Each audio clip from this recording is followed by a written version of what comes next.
Students, this is Ashu Arora, teacher of APS.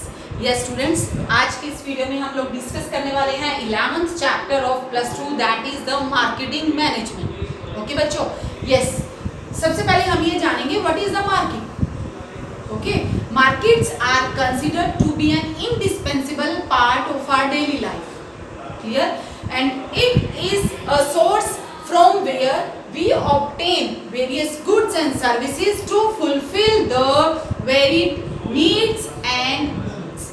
Market जो है हमारी डेली लाइफ का एक इंडिस्पेंसिबल पार्ट है और एक ये ऐसा सोर्स है through which we can obtain various goods and services and जिससे हम अपनी नीड्स एंड वांट्स को फुलफिल कर सकते हैं। ओके, तो मार्केट, और अब बात ये उठती है क्योंकि हमारा चैप्टर क्या है, मार्केटिंग मैनेजमेंट। एक और बात याद रखना बच्चों आप कि मार्केटिंग मैनेजमेंट का चैप्टर नो डाउट एक लेंथी चैप्टर है, but it is very interesting chapter. और इंटरेस्टिंग चैप्टर होने के साथ साथ आपको ये पता भी नहीं चलेगा ये चैप्टर कब कंप्लीट हो गया। Okay, then what is the marketing management? Marketing management, first of all you must know, marketing management is the most important जो मार्केटिंग फंक्शन है। ठीक है, marketing function is the most important function of any marketing manager. किसी भी marketing manager का सबसे most important function जो है वो क्या है, मार्केटिंग। क्लियर? तो marketing is described as a process of performing those business activities that facilitate the flow of goods and services from the producer to the buyer. Marketing के through ही, अब ये आप ये देखिए, कोई भी प्रोड्यूसर है अपनी गुड्स को क्यों प्रोड्यूस करता है? अपने पास रखने के लिए नहीं, क्योंकि वो गुड्स का क्या करेगा, flow of goods and services करेगा। कहाँ पे? From the producer to the buyer. अब प्रोड्यूसर का काम क्या है? प्रोडक्शन करना, गुड्स एंड सर्विसेज को बनाना। जो मार्केटिंग मैनेजमेंट है वो करेगा, that is the flow of goods and services from the producer to the buyer. Clear? बात आ गई समझ में? तो मार्केटिंग मैनेजमेंट क्या हुआ? Marketing is described as a process of performing those activities या business activities that facilitates the flow of goods and services from the producer to the buyers. Clear? अब आप ये देखिए, before knowing about the marketing management we must know what is the market, then what is the marketing management, then what is marketer.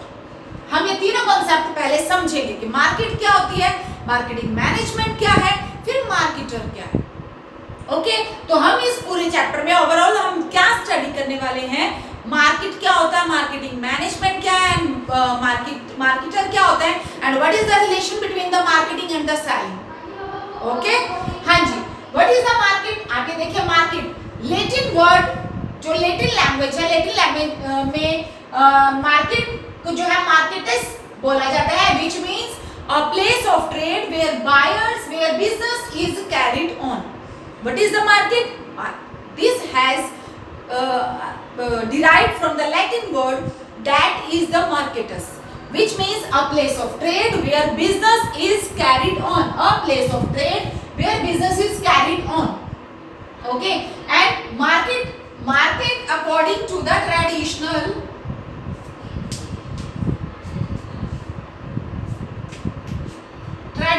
concept.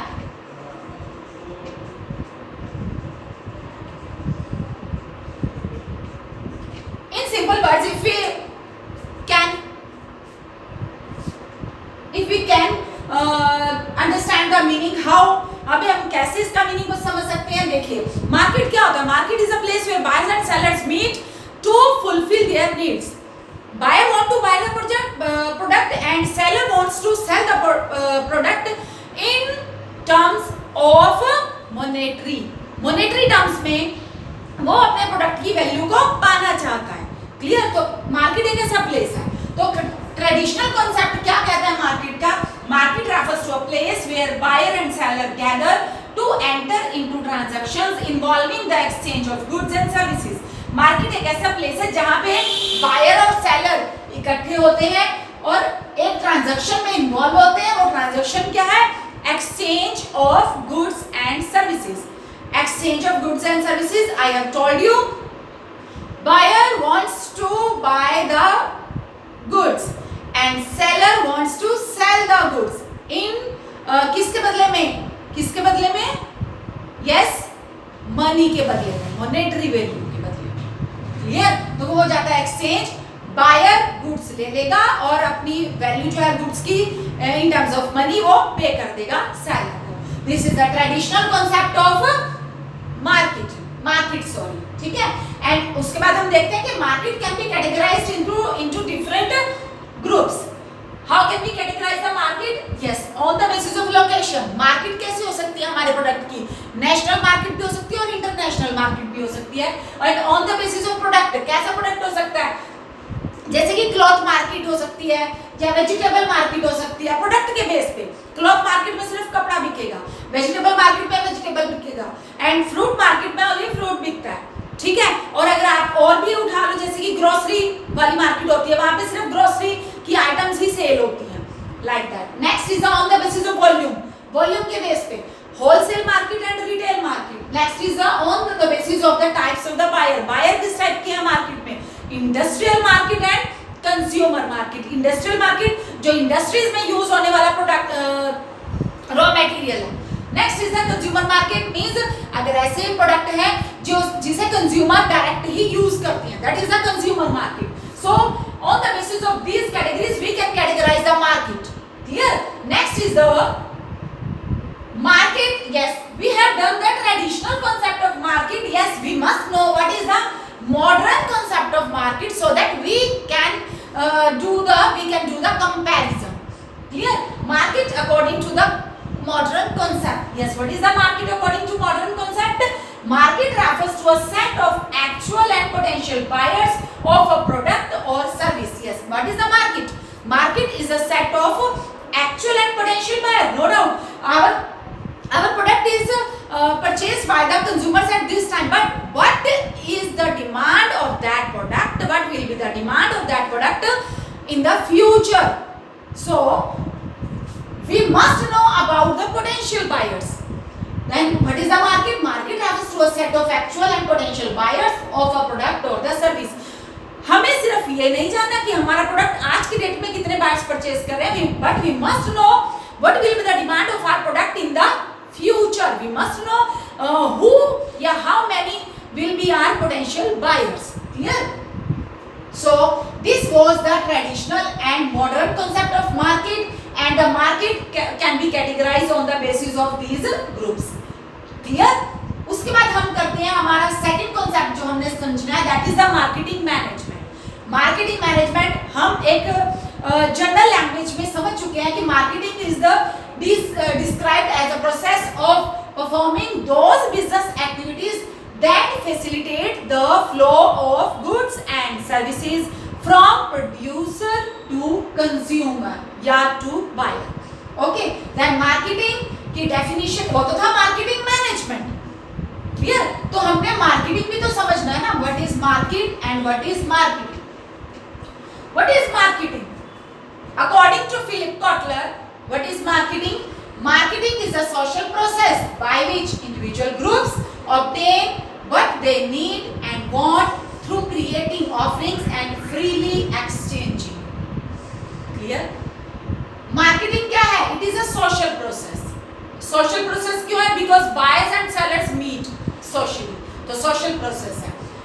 By which individual groups obtain, इसके जब वो social process है एक दूसरे से मिलते हैं, then they जो sellers हैं they come to know what are the needs and wants of the buyers, and accordingly he will provide the product offerings जो है उन्हें उनकी create करेगा and freely exchange the goods and services. Okay, then offering products and services of the value with others. Value with others, if the seller will if the seller will provide the product, then the buyer will give the value of that product. Clear? Next, marketing starts even before the actual production process. Yes, you must know. Marketing start हो जाती है before the actual production process. अगर आप ये देखिए कोई भी movie है, वो कोई भी मूवी जिस दिन वो मूवी क्या कहते हैं उसे, मूवी लॉन्च होती है नहीं होती है, मूवी क्या होती है, मूवी जब भी कोई मूवी मतलब रिलीज होने वाली होती है, तो उस मूवी के रिलीज होने से पहले ही उसकी प्रमोशन स्टार्ट हो जाती है, उसके बारे में ऐड शुरू हो जाती है। जैसे कि डिफरेंट सीरियल्स में जाके जो उस मूवी के एक्टर एक्ट्रेस होते हैं तो फिर वो क्या करते हैं, वो उस मूवी के बारे में प्रमोट करते हैं कि you must watch this movie. तो मार्केटिंग जो है वो प्रोडक्शन प्रोसेस से पहले ही स्टार्ट हो जाती है, चाहे वो किसी भी मूवी के बारे में हो, चाहे किसी भी प्रोडक्ट के बारे में हो। मार्केटिंग मीन्स, मार्केटिंग यहाँ पे क्या मीनिंग हुआ, मार्केटिंग हुआ कि सोशल प्रोसेस होना, कि बायर और सेलर उनकी नीड्स एंड वांट्स को देखना, फिर ऑफरिंग्स करना, फिर एक्सचेंज वैल्यू बनाना, तो वो पहले शुरू हो जाती है। And continues even after the goods have been sold, और उसके बाद भी कंटिन्यू रहती है। ये नहीं है कि आपका प्रोडक्ट मार्केट में आ गया तो उसकी मार्केटिंग खत्म, नहीं। Even after the goods have been sold, जबकि गुड्स बेची जाती है उसके बाद तक भी मार्केटिंग स्टार्ट हो जाती है। समझ में आ गई ना बात। अगर कोई भी किसी भी शॉप की ऐड आती है, सपोज कोई भी नया, सपोज वैसे तो no doubt Lux, Liril, Cinthol ये बहुत ही पुराने शॉप है। सपोज कि अभी सिंथॉल जो है या डव लगा लो, कुछ भी पियर्स लगा लो, सपोज कोई भी नया शॉप है, सपोज पियर्स है, पियर्स अभी लॉन्च होना हुआ नहीं है तो पियर्स की ऐड आनी शुरू हो जाएगी। तो ऐड आने से पहले ही लोगों में, कस्टमर्स में क्यूरियोसिटी हो जाएगी कि बहुत अच्छा सोप होगा ये भी, एटलीस्ट जो हम यूज कर रहे हैं इससे कुछ बेटर क्वालिटी होगी। तो यहाँ पे क्या होगा, मार्केटिंग स्टार्ट हो जाती है प्रोडक्शन प्रोसेस से पहले, और जब सोप मार्केट में आ भी जाता है तो भी वो मार्केटिंग चलती रहती है। क्लियर। तो ऐसा नहीं है कि जब वो प्रोडक्ट मार्केट में आ गया तो उसकी मार्केटिंग बंद हो जाएगी। No, marketing must be continue, that will be continue even after the product या goods have been sold. Clear. आगे next is the features of marketing. Marketing के फीचर्स क्या है? First of all needs and wants. Needs and wants, first of all the producer या the marketer must know about the needs and wants of the consumers and accordingly he will provide the product to their consumers.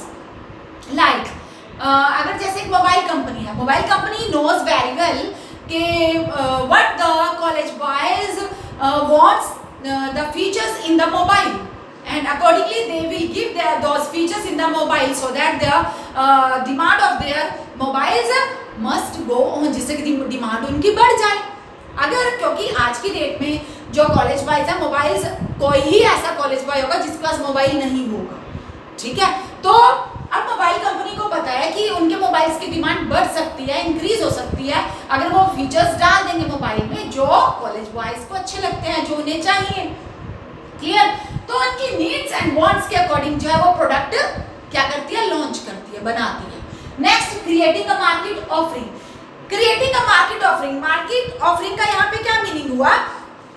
Yes, market offering होता है, market offering refers to a service, refer to a complete offer for a product or a service. Market offering means refer to a complete offering for a product or service. Product और service के लिए पूरी तरह से service provide करना। Having given feature, size, quality and test.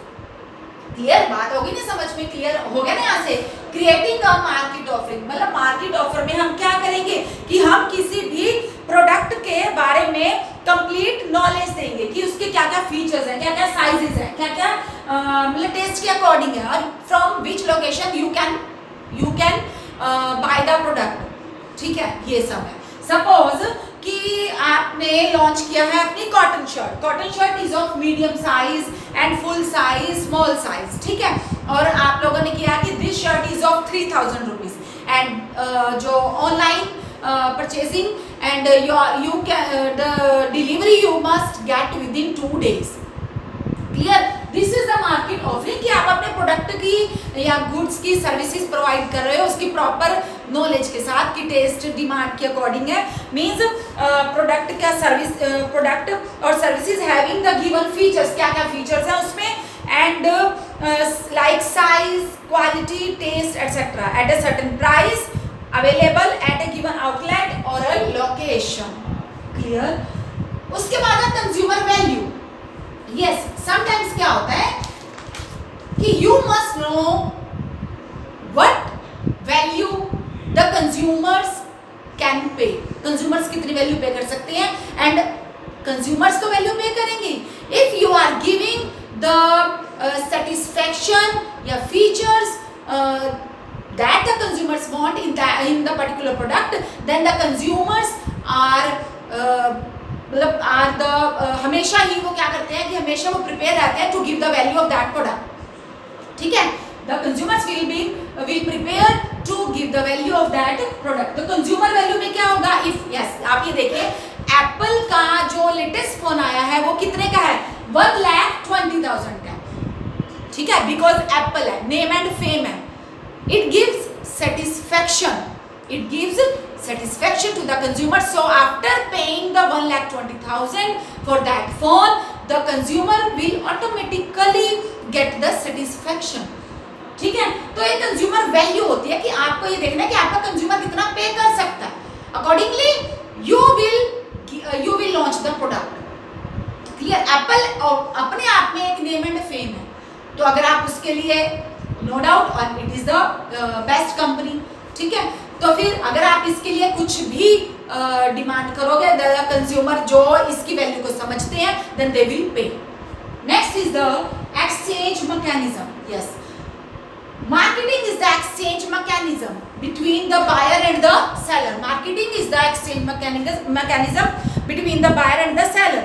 The process of marketing is transacted through an exchange between the buyer and the seller. जो seller है, seller offer the product or service to the buyer. किसके लिए? For that he will charge a value and that value in the monetary terms. Monetary terms में value charge करने के लिए ही वो अपना कोई भी प्रोडक्ट या सर्विस प्रोवाइड ऑफर करता है किसे, to the buyers. Clear, this is the exchange mechanism. यानी कि सेलर अपना प्रोडक्ट दे रहा है किसके बदले में, मॉनेटरी वैल्यू के बदले में, पैसे के बदले में. तो एक्सचेंज हो गया ना, प्रोडक्ट दिया और पैसे लिए. तो so these are the features of marketing. उसके बाद है हमारे 5 conditions for any exchange to take place. ठीक है, 5 कंडीशंस क्या है for any exchange to take place. 5 conditions क्या होंगी इस केस में? First, involvement at least of 2 parties. There must be involvement at least of 2 parties, that is the buyer and the seller. Exchange करने के लिए, अगर एक्सचेंज करना है, एक्सचेंज के केस में 5 कंडीशंस है. First, involvement at least of 2 parties. अब एक्सचेंज करना है तो एट लीस्ट 2 पार्टीज का होना जरूरी है. एक पार्टी प्रोडक्ट जो है वो परचेज करेगी, then the other party will pay the value.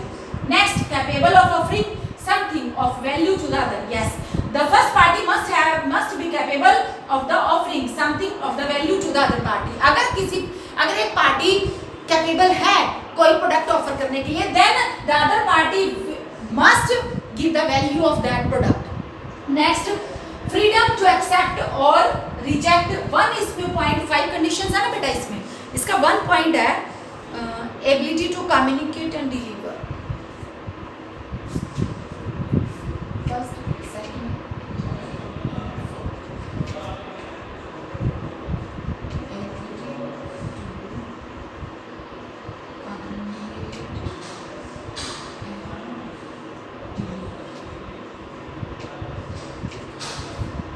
समझ में आ गया? 5 कंडीशन क्या है एक्सचेंज की, एक बार दोबारा से मैं इसे एक्सप्लेन कर रही हूँ.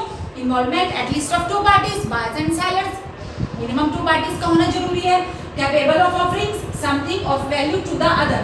Yes, one party must be capable of offering. अगर सेलर कैपेबल है अपना प्रोडक्ट ऑफर करने के लिए, then the buyer must have the capability to pay the value. Next, freedom to accept और reject other parties offer. Yes, there will not be any compulsion to या force नहीं होना चाहिए to buy the product. Seller अपना product purchase करने के लिए force नहीं कर सकता.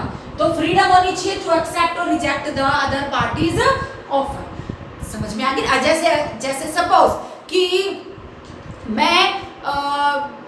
मैं गारमेंट्स का बिजनेस करती हूँ, तो मेरी शॉप पे अगर कोई कस्टमर आएगा तो then I can't force him या I can't force her to buy this. कुछ शर्ट है या कुछ भी टॉप है, तो मैं उसे फोर्स नहीं कर सकती. There must be freedom. तो एक्सचेंज में फ्रीडम होना चाहिए. ठीक है, 5 कंडीशंस में एक कंडीशन हो रहा है, क्या है कि there must be freedom to accept और reject other parties offer. Next, 4th number पे ability to communicate and deliver. Yes, there must be this must be a condition, that is the ability to communicate and deliver. Yes, ability to communicate means दोनों हमारे buyers and sellers हैं, तो उनमें क्या होना चाहिए, there must be ability कि both the buyers and the sellers should have the ability to communicate and deliver.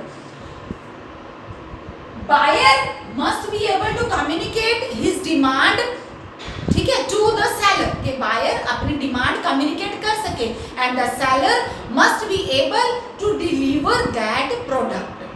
समझ में आ गई ना बात, कि एबिलिटी टू कम्युनिकेट, बायर इतना एबल होना चाहिए कि वो कम्युनिकेट कर सके कि उसे क्या परचेज करना है, सेलर को बता सके, और सेलर में भी इतने गट्स होने चाहिए, इतनी समझ होनी चाहिए कि he can deliver his goods और सर्विसेज जो उसने डिमांड किया। Next, willing to enter into transaction, this is the condition, that is the willing to enter into transaction means this condition apply on both the parties कि they must be willing to enter into the transaction। हम किसी को force नहीं कर सकते कि must enter into the transaction कि buyer ने उसी सेलर से परचेज करना है सामान, ठीक है, तो willing होना चाहिए। बायर अगर willing होगा then सेलर जो है में भी ये होना चाहिए कि वो willingly अपने प्रोडक्ट को सेल करे, क्लियर। तो willing to enter into the transaction, buyer अगर विलिंग होगा तो सेलर को भी विलिंग होना जरूरी है। समटाइम्स क्या होता है, सेलर लेथार्जिक हो जाता है, दोपहर का टाइम है, उसका दिल नहीं कर रहा होता, उसे नींद आ रही होती है, तो वो काम करने के लिए क्या होता है, मतलब रेडी नहीं होता है, तो ऐसा नहीं होना चाहिए। तो विलिंग होना चाहिए दोनों पार्टीज को ट्रांजैक्शन के लिए, clear. These were the 5 conditions for any exchange. Okay, इस वीडियो में यहाँ तक, इसके बाद हम नेक्स्ट टॉपिक करेंगे नेक्स्ट वीडियो में। Till then, bye, stay home, stay safe.